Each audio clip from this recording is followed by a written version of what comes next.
Bonjour et bienvenue sur Maroc 24. Pour ne rien manquer de nos prochaines vidéos, faites en sorte de vous abonner et d'activer la fonction de notification. Aujourd'hui, lundi 11 décembre 2023, nous analysons la déclaration percutante du représentant américain pour l'Afrique du Nord, proférée depuis Alger sur le Sahara marocain.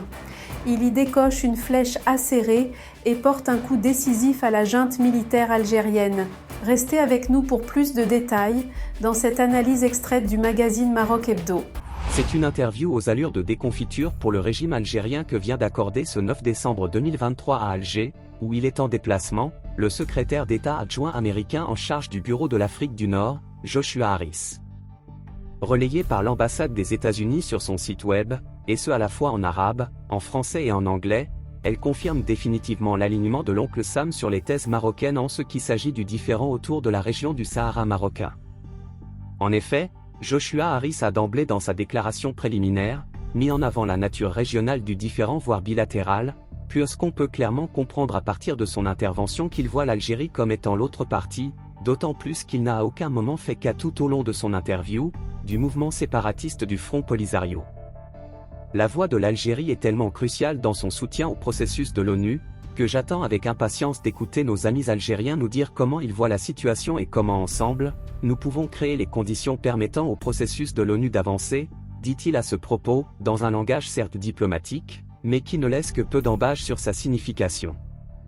À savoir que le règlement du différend dépend également de l'Algérie et non pas seulement du Maroc et éventuellement du Polisario, comme cherche à le faire croire l'Algérie.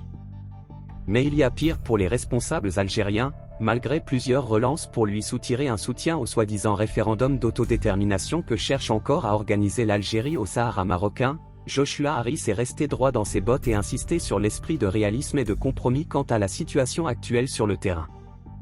Comme il le dira notamment lorsqu'on lui posera la question sur l'évolution de la position des États-Unis concernant la soi-disant colonisation du Sahara marocain, et si les États-Unis reconnaissaient l'autodétermination du pseudo-peuple sahraoui, précision utile et très intéressante, Joshua Harris a tout long de son interview seulement parlé de peuple du Sahara occidental, ce qui n'est pas exactement la chose que peuple sahraoui. C'est à peine si le diplomate américain ne disait pas clairement que son pays continuait de reconnaître la souveraineté du Maroc sur son Sahara. On lui demandera d'ailleurs à un moment, si du fait qu'il soutienne l'envoyé personnel du secrétaire général des Nations Unies Staffan de Mistura, les États-Unis avaient changé de position, ce à quoi il opposera que de 1, les États-Unis considèrent la proposition d'autonomie du Maroc comme sérieuse, crédible et réaliste. Et de 2, que la paix ne peut être imposée par un acteur extérieur et que c'est là qu'intervient l'envoyé personnel, et à quel point le processus politique de l'ONU est crucial pour parvenir à un résultat durable. Traduction, Staffan de Mistura est là pour aider à mettre en place les conditions qui permettent d'enterrer le différend autour du Sahara marocain, lequel ne peut en même temps se faire que dans le cadre du plan d'autonomie soumis par le Maroc, étant donné que l'indépendance n'est ni réaliste, ni une solution de compromis. Ce que Joshua Harris avait sous-entendu lorsqu'il avait fait référence à l'échec des processus politiques et renvoyé à la dernière résolution du Conseil de sécurité, où justement les velléités séparatistes de la partie algéro-polisarienne ne trouvent aucun droit de cité. Enfin, Joshua Harris a également apporté une mise au point quant à la visite effectuée le 14 novembre 2023 par l'ambassadrice des États-Unis à Alger, Elisabeth Mourobine, dans les camps de Tindouf, un déplacement à vocation purement humanitaire, et non donc politique, comme la machine de propagande algérienne n'avait cessé par la suite de le ressasser. Et par ailleurs, il a également exprimé son inquiétude à l'égard de la rupture du cessez-le-feu décrété en novembre 2020 par le Polisario. Ce qui, on le comprend, renvoie à l'attaque terroriste par le Polisario à l'encontre de la ville de Smara.